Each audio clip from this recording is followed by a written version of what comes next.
thanks for joining us. A hazmat situation evacuating businesses and shutting down track lines in Millcreek this afternoon. Chopper 5 giving us a bird's eye view of the scene. Yeah, news specialist Shara Park joined us live right now in the area to explain what exactly happened here. Shara, what do you know?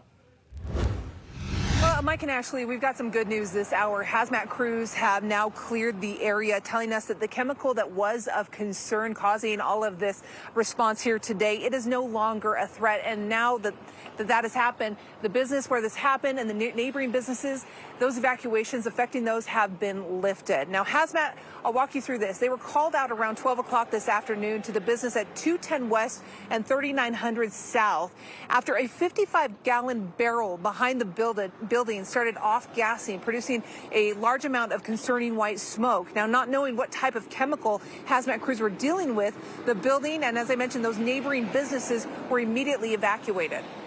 One of the biggest dangers for us is not knowing what is being released out there. So we're initially going to set up an isolation zone where we can figure out where the wind's coming from, and we can figure out where we need to evacuate, how far we need to evacuate just to be safe.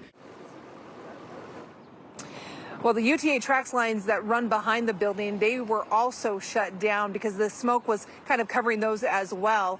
Eventually, the chemical did stabilize. It cooled down, which meant it stopped producing that white smoke, which gave crews the confidence that they could get in there and they could investigate what was happening. Now, the Salt Lake County Health Department, they were also on scene today. They determined that the chemical will eventually solidify and then it can be transferred out to the dump to be disposed of. The question still, Ashley and Mike, is what was the chemical that initially started this reaction? That's something crews are still looking into. But thankfully, nobody was hurt by the chemical. Nobody was hurt by the white smoke that it was producing out here in the Millcreek area.